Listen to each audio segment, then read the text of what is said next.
जब जब भारत की धरती पर वीरता की बात होती है तब तब एक नाम गर्जना की तरह गूंजता है, सम्राट विक्रमादित्य। न्याय, बहादुरी और बलिदान का ऐसा अनोखा उदाहरण जिसे सुनकर पत्थर भी पिघल जाए और दुश्मन कांप उठे।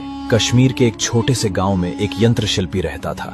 उसने बचपन से ही विक्रमादित्य की बहादुरी के किस्से सुने थे। उन कहानियों ने उसके दिल में एक ऐसी आग जला दी जो सालों तक बुझी नहीं। उसने ठान लिया था जब तक वह कोई ऐसी अनोखी चीज नहीं बना लेता जो विक्रम को समर्पित की जा सके, तब तक चैन से नहीं बैठेगा। उस यंत्र शिल्पी ने अपनी कई वर्षों की मेहनत और साधना से एक अद्भुत चीज बनाई थी। एक ऐसा सिंहासन जो न तो सड़ सकता था और न ही आग में जल सकता था। सुंदर लकड़ी से बना वह सिंहासन किसी देवता की तरह दिखता था। उस पर कई तरह की सुंदर चित्रकारी की गई थी जिन्हें देखकर कोई भी चौंक जाता। लेकिन उसकी सबसे खास बात थी उसकी 32 पुतलियां। ये पुतलियां नाचती थीं, बोलती थीं और एक एक शब्द ऐसे कहती थीं जैसे वो खुद जीवित हों, मानो वो इतिहास की गवाह हों। इस अद्भुत सिंहासन को बनाने में शिल्पी को पूरे 12 साल लगे। ये उसके जीवन की सबसे कीमती रचना थी। पर अब सवाल था, इसे दिया किसे जाए।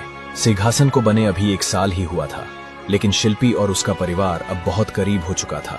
उसकी पत्नी, 3 बेटे और 1 बेटी बार बार कहते, आप इस सिंहासन को बेच दीजिए, इससे पैसे मिलेंगे, हमारा गरीबी का जीवन खत्म होगा और हम नया काम शुरू कर सकेंगे।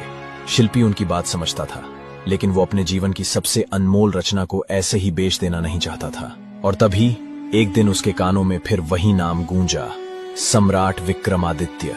उसने तय किया कि अब वो यह सिंहासन लेकर अवंती जाएगा, सम्राट को समर्पित करने। जब उसने अपनी पत्नी से यह बात कही तो पत्नी घबरा गई। बोली, अरे, हमारा यह छोटा सा गांव और वो दूर की अवंती नगरी, वहां पहुंचने में 6 महीने तो लग ही जाएंगे। शिल्पी बोला, जो भी हो, अगर मैं इस अनमोल चीज को किसी योग्य व्यक्ति के हाथों सौंप पाता हूं तो मेरी साधना सफल मानी जाएगी। शिल्पी के परिवार ने उसकी बात मान ली। फिर 3 बैलगाड़ियों में सामान और सिंहासन लेकर पूरा परिवार अवंती की ओर चल पड़ा। जब वे अपने घर से निकले तो सब लोग खुश थे। नदी, नालों और पहाड़ों को पार करते हुए उन्होंने 5 महीने का लंबा और कठिन सफर तय किया और आखिरकार अवंती नगरी पहुंच गए। उस समय महाराजा विक्रमादित्य अपनी राजसभा में विराजमान थे। वहां अनेक कलाकार, कवि और विद्वान मौजूद थे। ऐसी भव्य सभा में कश्मीर से आया वह यंत्र शिल्पी भी पहुंचा। उसने देखा, जो कुछ उसने सुना था उससे कहीं ज्यादा अद्भुत था यह दृश्य।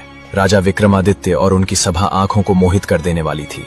सामान्य कामकाज के बाद यंत्र शिल्पी अमरदेव ने खड़े होकर महाराजा को प्रणाम किया। उसकी उम्र 50 साल के करीब थी, लेकिन बाल सफेद हो चुके थे। उसकी आंखों में ज्ञान की चमक थी, पर उसका चेहरा थका हुआ और मुरझाया सा था।